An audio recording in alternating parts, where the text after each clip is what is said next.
Hello, and welcome to this longer video presenting our tool CryptoVampire and its accompanying paper that we published at SMP 2024 this year. I am Simon Janter, a third-year PhD student at TU Wien, and this was done in collaboration with my supervisor Matteo Maffei, as well as Laura Kovacs and Michael Rawson. CryptoVampire is a computationally sound automated cryptographic protocol verifier. It operates by translating a protocol specification into first-order logic before offloading the proof to an already existing first-order theorem prover, in such a way that it retains the computational soundness. Let's go into more details. Protocols are those ubiquitous small algorithms connecting digital components together. They are SSH, RFID, TLS, etc.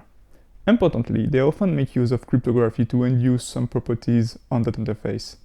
For instance, TLS will try to ensure the authenticity of the participant and the confidentiality of the message exchanged. However, cryptography is not enough. It is notoriously hard to get the protocol right. Logical mistakes and flaws in the cryptographic primitive lead to many attacks, even on widespread standards. For instance, again with TLS, other versions of the protocol are so flawed that it is possible to find paper analyzing other paper on attacks on that protocol. Thus, we need to verify protocols. However, manual proofs are very tedious and error-prone in their own right. Therefore, the cryptographic community turned toward automated verification. A fairly successful approach has been the automatic verification against the Dole-Fiao attacker. The Dole-Fiao attacker has full control over the network. That is, it can block any message, forward any message, generate new messages. It is, however, constrained in the fact that it can only build terms in the term algebra chosen by the cryptographer. This makes it easy to exhaustively describe the attacker's knowledge. If it knows X, then it can deduce hash of X, for instance, and similarly for any constructor and descriptor in the term algebra. This framework birthed two very successful automated protocol verifiers, Proverif and Tamarin. However, this attacker is not realistic. A real-world attacker is not constrained to any term algebra. For example, imagine a protocol using a classic cryptographic term algebra, hash, encryption, decryption, etc. This term algebra likely doesn't include the left shift operator. Therefore, the Dole-Fiao attacker is not capable of making use of it. The Dole-Fiao attacker under-approximates a real-world attacker. As the cryptographer adds functions and axioms, it gets closer and closer to the real-world attacker. The real-world attacker is only constrained by its resources. Thus, it knows X when it can efficiently compute it. That is, when it can compute that value in polynomial time. Moreover, properties against the real-world attacker are probabilistic in order to reject cases where the attacker simply lucked out, so long as it is unlucky enough. Concretely, a protocol verifies a property P when its probability of breaking that property in polynomial time is negligible. As you can imagine, proofs against the real-world attacker are even harder, and so is automation. Nonetheless, tools exist. CryptoVerif, for instance, is an automated verifier, but it has limited expressiveness, and there also exists Squirrel, that is a proof assistant. Squirrel, in particular, is of interest to us. It reasons in a new framework. It proves property against the computationally complete symbolic attacker, or CCSA. The CCSA is a symbolic attacker, like the Dole-Fiao attacker. However, instead of under-approximating the real-world attacker, it over-approximates it. And its capability shrinks as the cryptographer adds axioms. Proof against such attackers are done using the BC logic. Terms in the BC logic can be of three kinds: nonces denoting honest randomness, honest function application denoting deterministic computation, and attacker function application denoting probabilistic computation done by the attacker. We consider only finitely many nouns, honest function, and attacker functions. The power of the BC logic comes from its semantics. Terms are interpreted as polynomial time Turing machine that takes in as parameter a security parameter in unary and a pair of random tape, row H and row A. Row H represents the honest randomness, which the attacker doesn't have direct access to, while row A is the attacker randomness. Then the semantics of the term comes somewhat naturally. The interpretation of a nonce n is a slice of the length of the security parameter of the random tape. The interpretation of an honest application is the underlying computation applied to the evaluated arguments. And an attacker function interacts like an honest function, but it has access to the attacker randomness. With this, we can even rebuild the usual Boolean algebra. For instance, A and B can be if A then B, else false. Then a formula is said to be cryptographically valid when it almost always evaluates to true. This is formally defined by saying that f evaluates to true with overwhelming odds, or equivalently, we say that it evaluates to false with negligible probabilities.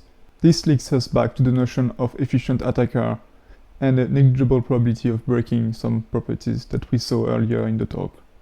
We can now start constraining the attacker. For instance, the attacker cannot guess nonces. That is, a nonce evaluates differently than a regular term when it doesn't appear in that message. We say then that n is not a subterm of m. In general, the BC logic bridges the gap between the symbolic and computational world with similar rules. Some fact about the evaluation of term hold when some side condition is verified. But we want to express more than simply terms. We want to express full protocols. Thankfully, the proof-assistance query gives us a way to do just that. We represent protocols as pre-ordered sets of atomic input-output steps guarded by a condition. I will use during this talk the notation displayed on screen to define a step with the conditional message within braces. Let us consider a small leading example to illustrate: a light RFID protocol. In this protocol, a reader tries to authenticate a tag. There are multiple tags and multiple sessions that we represent with the added indices.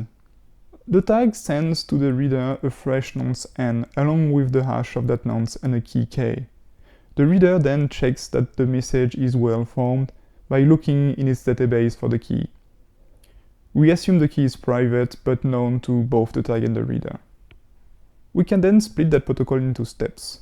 First, the step Tij, representing the action of the EF tag in session j. It executes unconditionally and outputs the expected message. Then, the step RSIJ expresses that the reader successfully authenticated the EF tag on the GF session. It can only execute when the key KI was used for the HMAC. The step outputs a generic OK message. The term input RSIJ is an addition to the logic. Its argument is the time point at which RSIJ is executed. Finally, the step RFJ expresses the failure to authenticate any tag on session J. It is guarded by the condition that there doesn't exist any matching key. We use the aforementioned preorder to enforce the flow of the protocol. For instance, RFJ cannot execute if a RSIJ for some I is executed. This is encoded by saying that those steps are both smaller and bigger than each other. Then protocols are verified over every possible execution. An execution in our setting is described by the notion of trace. A trace T is composed of a finite set of indices, a finite set of steps, some assignment for the variable, and a total order over the chosen steps. The main constraint is that the order must be compatible with the protocol preorder. That is, if A is smaller than B in the protocol, then A must be smaller than B in the trace. Note that this properly means that RFJ and RSIJ cannot indeed be picked both at once like we wanted. It is worth mentioning, however, that the trace doesn't take into account the condition of the step. Thus, if we go back to our small RFID example, this forms a valid trace, despite it being completely impossible. Indeed, the security of this protocol ensures that the reader cannot successfully authenticate the tag if the tag did not take part of the protocol. Given a trace, we can unfold terms back into plain BC terms. Most unfolding are easy. For instance, nonces lose their indices by pointing to fresh names. Honest functions get unfolded recursively. The pseudo-quantifier eventually gets turned into large conjunction and disjunction. The unfolding of inputs is the most important and interesting. The input of time point t unfolds as an attacker function applied to the knowledge of the attacker at that time point. This is also called the frame. The frame is defined recursively by a sequence of nested tuples chaining all the condition and outputted message together.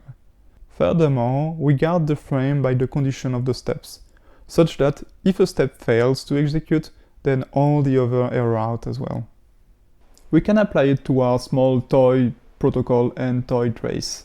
If we query for the trace of T00, we can see that we actually see all the elements that we mentioned just before.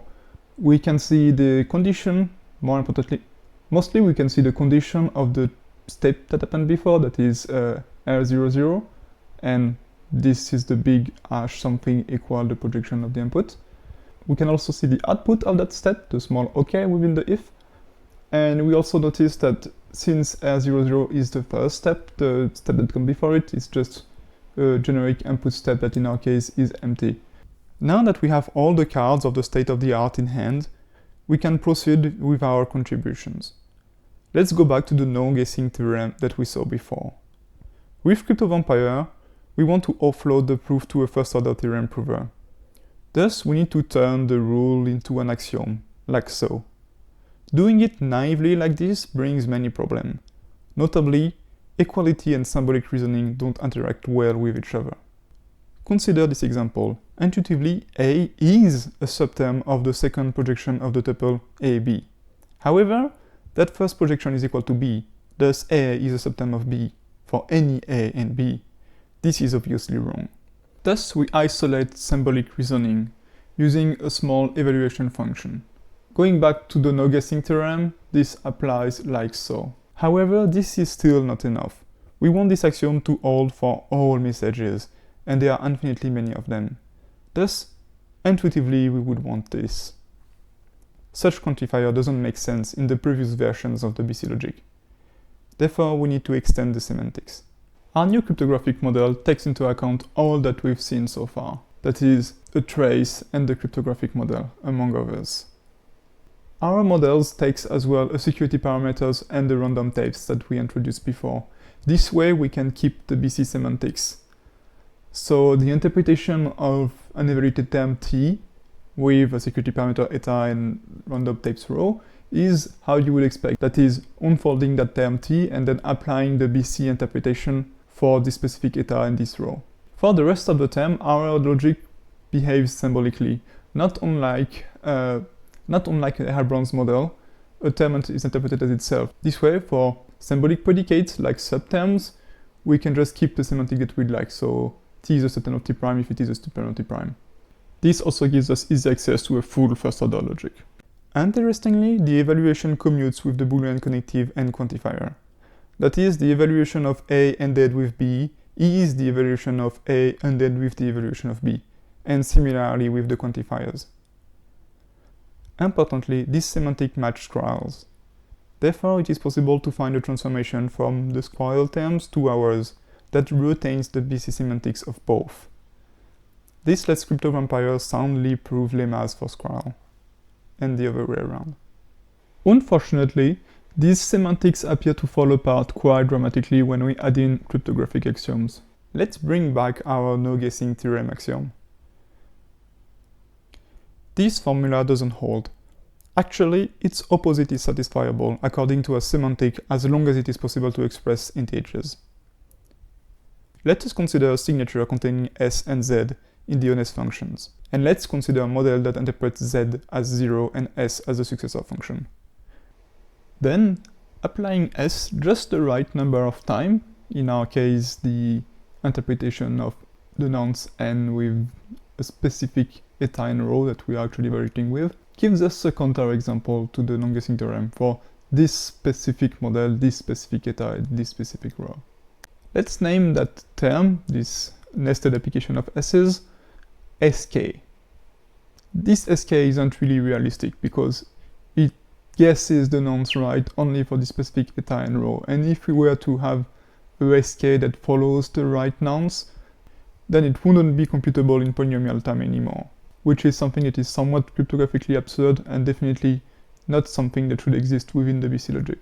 Then if we put our counterexample to the no-guessing theorem in Skolem normal form, that is, we remove the existential quantifier to get an equisatisfiable formula, we see that we get this SK or something similar that is an absurd term back. Such a trick breaks almost any cryptographic axiom. Fortunately, it is nonetheless possible to soundly use first-order logic while keeping a cryptographic axiom. Let's see how. The problem comes from this SK term that just so happened to evaluate Lagrangians for this very specific model. Can we make it so we don't encounter such a term? Fortunately we can, and we can even show that it makes using first-order logic sound again. To that end, we introduced the notion of bounded Skolem normal form. Loosely, a formula has a bounded Skolem normal form when all its column that appears when it's put to Skolem normal form can only take finitely many value or only map to finitely many value in the base logic. This property is thankfully relatively widespread. For instance, any quantifier-free formula has obviously a bounded Skolem normal form, and the conjunction of bounded Skolem normal forms have bounded Skolem normal form again.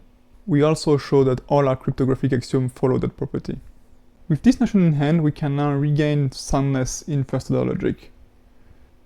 More precisely, as long as a formula is valid for all instances of some variable, and the for all quantified version of that formula actually has a bounded Skolem normal form, then simply proving that the for all quantified formula implies some evaluation of a term in first-order logic gives us that evaluation of a term holds cryptographically with all the probability that we saw before.